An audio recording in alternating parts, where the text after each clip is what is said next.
Assalamualaikum warahmatullahi wabarakatuh. Izin saya mengerjakan presentasi ujian akhir semester dengan mata kuliah pengantar ekonomi makro. Yang saya hormati Bapak dosen Hendra Permadi, ST, MM. Untuk mata kuliah ekonomi makro ujian akhir semester, saya dengan Ernita dari Prodi Manajemen dengan nomor induk mahasiswa 2892470015. Kali ini saya memilih judul Pengangguran, Inflasi, dan Kebijakan Pemerintah. Pengangguran dan inflasi adalah dua masalah ekonomi utama yang dihadapi setiap masyarakat. Dua masalah ekonomi itu dapat mewujudkan beberapa efek buruk yang bersifat ekonomi, politik, dan sosial. Untuk menghindari berbagai efek buruk yang mungkin timbul, berbagai kebijakan ekonomi perlu dijalankan. Bentuk-bentuk masalah pengangguran dan inflasi yang dihadapi suatu perekonomian dan bentuk kebijakan pemerintah yang dapat dijalankan untuk mengatasi masalah tersebut. Berdasarkan penggolongan ini, pengangguran dapat dibedakan kepada jenis pengangguran berikut. Yang pertama, pengangguran normal atau friksional, pengangguran siklikal, pengangguran struktural, pengangguran teknologi. Berdasarkan kepada ciri pengangguran yang berlaku, pengangguran dapat pula digolongkan sebagai berikut: pengangguran terbuka, pengangguran tersembunyi, pengangguran bermusim, dan setengah menganggur. Lalu tujuan kebijakan pemerintah. Tujuannya bersifat ekonomi. Tujuan yang mengatasi pengangguran didasarkan kepada pertimbangan-pertimbangan yang bersifat ekonomi. Dalam hal ini ada 3 pertimbangan utama.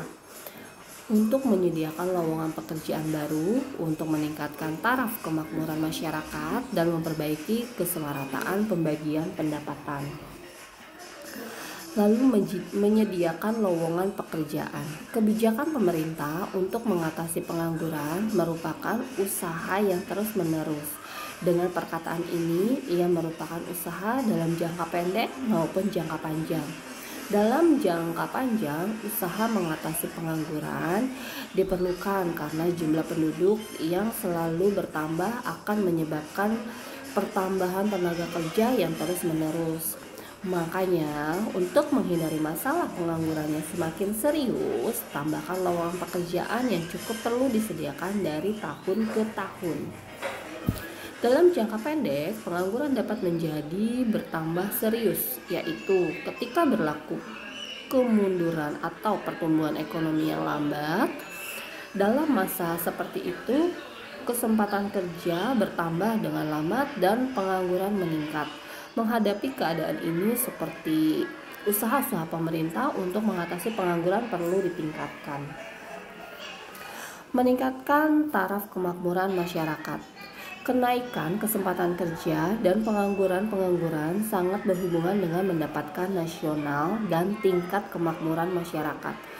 Kenaikan kesepakatan kerja menambah produksi nasional dan pendapat nasional. Perkembangan ini selanjutnya akan menambah kemakmuran masyarakat. Ukuran kasar dari kemakmuran masyarakat adalah pendapatan per kapita yang diperoleh dengan cara membagikan pendapatan nasional dengan jumlah penduduk. Dengan demikian, kesempatan kerja yang semakin meningkat dan pengangguran yang semakin berkurang.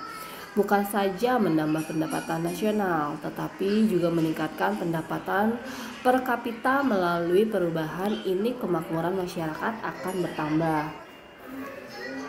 Memperbaiki pembagian pendapatan. Pengangguran yang semakin tinggi menimbulkan efek yang buruk kepada kesemarataan pembagian pendapatan. Pekerja yang menganggur tidak memperoleh pendapatan. Maka semakin besar pengangguran, semakin banyak golongan tenaga kerja yang tidak mempunyai pendapatan. Seterusnya, pengangguran yang terlalu besar cenderung untuk mengekalkan atau menurunkan upah golongan kependapatan rendah. Sebaliknya, kepada kesempatan kerja yang tinggi, tuntutan kenaikan upah akan semakin mudah diperoleh.